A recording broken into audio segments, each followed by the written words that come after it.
કેમ છે મિત્રો? આજે 10મા ધોરણની અંદર આંકડાશાસ્ત્રની અંદર આપણે આગળ વધીએ. લાસ્ટ લેક્ચરની અંદર આપણે એક અજ્ઞાત આવૃત્તિ હોય એવા એક્ઝામ્પલ લીધા હતા અને આવૃત્તિ વિતરણની અંદર એક અજ્ઞાત આવૃત્તિની મૂલ્ય આપણે મેળવ્યું હતું. આજે એ જ પદ્ધતિની અંદર થોડુંક આગળ જઈએ. આજે આપણી પાસે જે દાખલા છે એ બે અજ્ઞાત આવૃત્તિવાળા છે કે જેની અંદર આપણને બે આવૃત્તિ, કોઈ બે વર્ગની આવૃત્તિ આપણને આપેલી નથી, અજ્ઞાત છે અને આપણે મેળવવાનું છે. આપણી પાસે એક મધ્યક આપી દીધેલો છે અને કુલ આવૃત્તિ યાદ રાખજો, એક જ્યારે અજ્ઞાત આવૃત્તિ આપણે શોધી લી એમાં કુલ આવૃત્તિ આપણને નહોતી આપતા.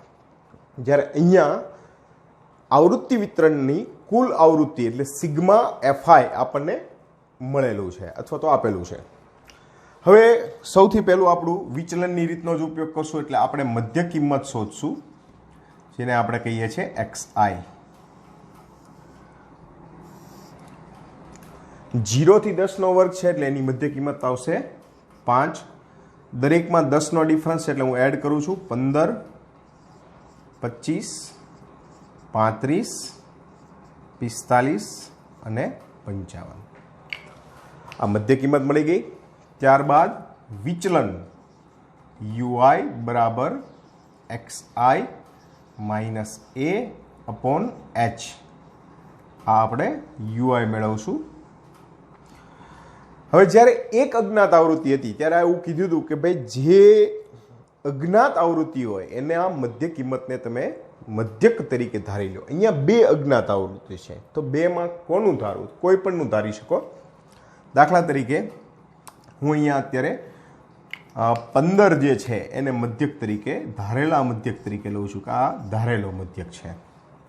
તો સ્વાભાવિક છે કે ઇક્વલ ટુ આપણે અહીંયા 0 મૂકી દઈશું યુઆઈના બંધારણ પ્રમાણે. -1, 1, 2, 3 અને 4. આ ચેક કરવું હોય તો તમે આ સૂત્રમાં કિંમત મૂકી શકો. દાખલા તરીકે અહીંયા 5XI છે, ધારેલો મધ્યક 15 છે એટલે 5માંથી 15 ગયા એટલે -10. H એટલે વર્ગ લંબાઈ 10 છે, -10/10 એટલે -1. ત્યારબાદ હવેની જે કોલમ છે એ આપણી હશે FI UI ની.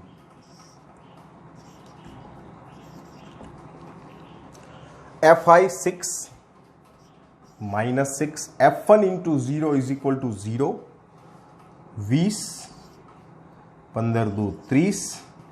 આ 3F2 થયા. જો F2 into 3 એટલે 3F2. હું થોડું એને સાઈડમાં લખું છું, શક્ય હોય તો ત્યાં બોક્સ પણ કરી દેવું એટલે જેથી કરીને આ સરવાળાની અંદર ઇન્ક્લુડિંગ ન રહે. કારણ કે ઘણી વખત જ્યારે આપણે કન્ટિન્યુઅસ સરવાળા કરતા હોય ત્યારે ત્રગડો જે છે એ અંદર ગણાઈ જશે બાય મિસ્ટેક. એ ન થાય એટલા માટે આપણે એને સેપરેટ કરીએ.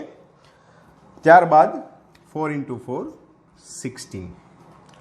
હવે આપણે આનો સરવાળો કરી સિગ્મા FI UI. હું આ 3F2 જે છે એ પહેલાં લખી નાખું છું. પ્લસવાળા છે 20, 30, 50 ને 16, 66 અને માઇનસવાળા છે -6. તો આ આપણને મળશે 3F2 પ્લસ 60. ત્યારબાદ N. હવે અહીંયા ખાસ ધ્યાન આપો, જો N આપી દીધેલો છે તમને, પણ N ઉપરથી આપણને અહીંયા એક કિંમત મળશે F1 અને F2 ની સરવાળો અથવા તો બાદબાકી. તો એ ખાસ જોઈ લો. અહીંયા N is equal to sigma FI is equal to આ F1 વત્તા F2 વત્તા 15, 4, 19, 19 ને 6, 25 અને 20, 45. ફરી વાર ચેક કરી લઈ. 15 ને 4, 19, 19 ને 6, 25, 25 ને 20, 45. N ઇઝ ઇક્વલ ટુ મારી પાસે છે કેટલા છે? 60. તો આ થઈ ગયું તમારા માટે F1 વત્તા F2 વત્તા 45. 45 ને આ સાઈડ લઈ લો તો આ થશે F1 વત્તા F2. 60 ઓછા 45 તો F1 વત્તા F2 ઇઝ ઇક્વલ ટુ 15. આ આપણી પાસે કિંમત આવી ગઈ. હવે આપણે મધ્યકના સૂત્ર બાજુ જઈએ. વિચલનની રીતે મધ્યકનું સૂત્ર છે x bar is equal to A plus sigma FI UI upon N into H. x બાર મધ્યક આપણને આપી દીધેલો છે 28.5. ધારેલો મધ્યક આપણી પાસે છે 15 પ્લસ સિગ્મા એફઆઈ યુઆઈ આપણી પાસે આવ્યું છે 3f2 into 60 plus 60 sorry n is equal to 60 છે અને વર્ગ લંબાઈ જે આપેલી છે એ 0 થી 10 એટલે આપણી પાસે 10 છે. આ એક કેન્સલ કરી દઉં છું, 15 આ બાજુ લઈ લઉં છું. 28.5 minus 15 is equal to 3f2 plus 60 upon 6. આ બંનેની બાદબાકી કરી એટલે આપણી પાસે આવશે 13.5 is equal to 3f2 plus 60 upon 6. તગડો અહીંયા ઉપરથી કોમન લઉં અને છેદમાં ઉડાડી દઉં તો મને મળશે 13.5 is equal to f2 plus 20 upon 2. 2 મલ્ટિપ્લિકેશનમાં જવા દઉં. 27 is equal to f2 plus 20. તો આ f2 ઇઝ ઇક્વલ ટુ આપણી પાસે આવ્યું 7. હવે આ f2 ની કિંમત આપણા આ સમીકરણની અંદર મૂકી દો તમે. આપણી પાસે છે f1 વત્તા f2 is equal to 15. f2 ની જગ્યાએ મૂકો 7 તો f1 તમારા માટે આવશે 8. તો આ અજ્ઞાત આવૃત્તિ બંને આપણી પાસે આવી ગઈ. ખાસ ધ્યાન શું રાખવાનું છે, એક f1 વત્તા f2 is equal to n ની અંદર જે તમને કિંમત મળે એના ઉપર ધ્યાન રાખો. બીજા નંબરમાં આ જે કાંઈ f2 કે f1 નો સહગુણક હોય સરવાળામાં નો ઇન્ક્લુડિંગ આવી જાય, આપણે સરવાળા બાદબાકી ધ્યાન રાખો. બાકી કોઈ જ પ્રકારની નવી મેથડ નથી, વિચલનની પદ્ધતિની મદદથી જ આ વસ્તુ શક્ય છે. એટલે બહુ જ સિમ્પલ દાખલો છે, આ 4 માર્ક્સની અંદર પૂછાઈ શકે. ઓકે, બીજો એક એક્ઝામ્પલ જોઈ લઈએ. આ પણ અજ્ઞાત આવૃત્તિનો છે. બે અજ્ઞાત આવૃત્તિ છે આપણી પાસે, f1 અને f2. અને x અને y, a અને b, સો એન્ડ સો ઘણું બધું આપી શકે છે. એઝ યુઝ્યુઅલ આપણે જે ગણીએ છીએ એમ જ તે. સૌથી પહેલાં આપણે શોધશું મધ્ય કિંમત xi.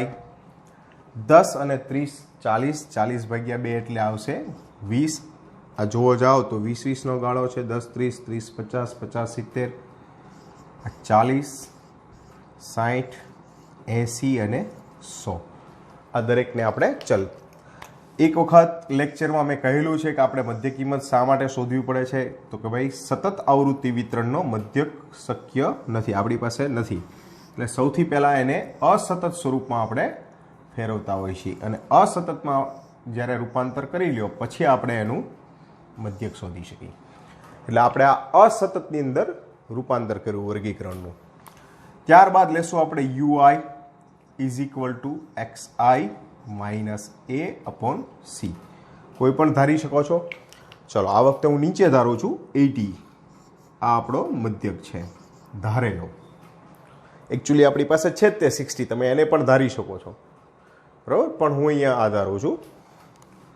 આ 0 -1 -2 -3 +1. ત્યારબાદ આપણા માટે આવશે FI UI. 17 -3 એટલે -51 -2f2. જો હું આને અલગ રાખી દઉં છું જેથી કરીને સરવાળામાં આપણી પાસે ન આવે. -32 f2 into 0 is equal to 0 અને 19 into 1 is equal to 19. Sigma FI UI. સૌથી પહેલાં આ જે -2f2 છે એને લખી નાખું છું. +19 32 અને 51 નો સરવાળો કરો એટલે 83 થશે, એટલે -83. તો આ કંઈક આવી રીતે આવશે. -2f2 -83 માંથી 90 આપણે કાઢશું તો એ મને મળશે 64. ઓકે, અને માઇનસ રહેશે એ. ચલો કુલ આવૃત્તિ બાજુ જઈએ. n is equal to f1 વત્તા f2 વત્તા આ 3 એનો કરી સરવાળો. 9 2 11 ને 7 18, 2 5 અને 6 68. હવે n ઇઝ ઇક્વલ ટુ આપણી પાસે છે કેટલા છે 120. અહીંયા મૂકી દઉં છું. 120 ઇઝ ઇક્વલ ટુ F1 વત્તા F2 વત્તા 68. તો આ મળશે F1 વત્તા F2 ઇઝ ઇક્વલ ટુ 52. આ આપણી પાસે F1 અને F2 નો સરવાળો આવી ગયો. હવે આપણે મધ્યક બાજુ જઈએ. આપણા મધ્યકનું સૂત્ર છે x bar is equal to a plus sigma fi ui upon n into h. ચલો x bar is equal to આપણે લીધું છે 60. a ઇઝ ઇક્વલ ટુ ધારેલો મધ્યક છે 80 આપણી પાસે, પ્લસ સિગ્મા fi ui તમને આપેલું છે minus 2f2 minus 64, n is equal to 120 into h is equal to 20. 80 minus 60 minus 20 is equal to, આને આપણે એલિમેટ કરી દઈ. માઇનસ કોમન લઉં અહીંયાથી, 2 કોમન લઈ લઉં તો આ મને મળશે f2 પ્લસ 32 અપોન 6. બંને બાજુ માઇનસ છે પ્લસ કરી દઈએ. એલિમેન્ટ 3 મલ્ટીપ્લાય કરી એટલે આ 60 પ્લસ થઈ જશે કારણ કે બે બાજુ માઇનસ છે. f2 પ્લસ 32 ને આ બાજુ લઈ લો તો f2 ને કરતા બનાવતા f2 ની કિંમત આવી ગઈ 28. હવે આ 28 ને આપણે આમાં મૂકી દઈશું. આપણી પાસે છે f1 વત્તા f2 is equal to 52. f1 શોધવાના છે, આની કિંમત 28 આપણી પાસે છે. f1 ને કરતા બનાવો, f1 is equal to 52 minus 28, તો f1 is equal to 24. f1 અને f2 મળી ગયો. એક બીજો દાખલો જોઈએ. અહીંયા વર્ગો છે 15 થી 35, 35 થી 55, 55 થી 75, 75 થી 95 અને 95 થી 115. 20 ની વર્ગ લંબાઈ ધરાવતા વર્ગો છે. આવૃત્તિ આપેલી છે 17, f1 32, f2 ને 19. ધ્યાનથી જોજો, મેં f1 અને f2 ને સાઈડમાં રાખ્યા છે. સૌથી પહેલા આપણે મેળવશું મધ્ય કિંમત xi. 15 વત્તા 35 એટલે 50, 50 ભાગ્યા 2 કરશો એટલે આપણને મળશે 25. 20ની વર્ગ લંબાઈ છે એટલે હું 20 બધામાં એડ કરીશ. 65, 85 અને 105. આ આપણી પાસે મધ્ય કિંમત આવી ગઈ. ત્યારબાદ આપણી પાસે જે કોલમ છે એ ui માટેની છે અને છેલ્લે રહેશે fi ui. ui is equal to xi minus a upon h અને એક આપણી પાસે રહેશે fi ui. સૌથી પહેલા ui હવે ધારવો પડશે મધ્યક, તો 45 અથવા તો 85 કોઈ પણ ધારી શકશું. અહીંયા 45 ને આપણે ધારીએ છીએ. આ સિવાય પણ કોઈ પણ ધારી શકો છો, જવાબ મળશે. થોડુંક લાંબી પ્રક્રિયા થશે. આ 0, -1, 1, 2 અને 3 આ જે કિંમતો છે આ સૂત્રના આધાર આવે. -17 f1 into 0 0 પ્લસ 32 2f2. હું આને થોડુંક દૂર લખીને બોક્સ કરી દઉં છું જેથી કરીને સરવાળામાં ન આવી જાય. 19 into 3 is equal to 57. હવે sigma fi ui is equal to 2f2 plus 57 વત્તા 32, 7 ને 2 9 અને 8 89 માઇનસ 17, તો આ આવશે 2f2 પ્લસ 72. આવૃત્તિનો કુલ સરવાળો કરીએ. n is equal to f1 plus f2 plus 7 ને 2 9 18, 2 5 અને 6 68. n is equal to આપણી પાસે 100 આપેલા છે, એનો ઉપયોગ કરીએ. 100 is equal to F1 plus F2 plus 68 F1 plus F2 is equal to 32 आ F1 वत्ता F2 આપણને મળી ગયો। ત્યારબાદ આપણું સૂત્ર ઉપયોગમાં લઈએ x bar is equal to a plus sigma fi ui upon n into h। x બાર આપણને આપેલા છે 65 a ઇઝ ઇક્વલ ટુ લીધું છે 45 આપણે આ 45 plus sigma fi ui 2f2 plus 72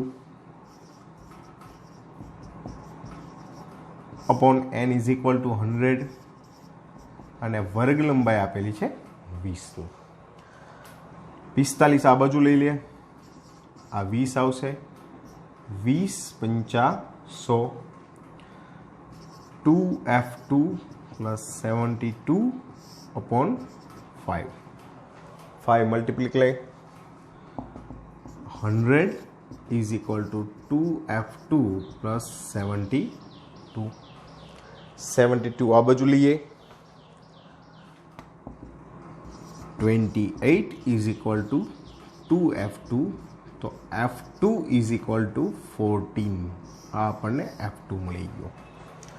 હવે આ f2 ની કિંમત આપણે અહીંયા લેશું આપણી પાસે છે f1 વત્તા f2 ઇઝ ઇક્વલ ટુ 32 જે આપણે શરૂઆતમાં મેળવેલું છે એમાં f2 ની જગ્યાએ મૂકી દો કિંમત તો f1 is plus 14 is equal to 32 14 ઓલી બાજુ લઈ જાઓ तो f1 इज इक्वल टू આવશે 18 हाँ f1 ની કિંમત આવી ગઈ।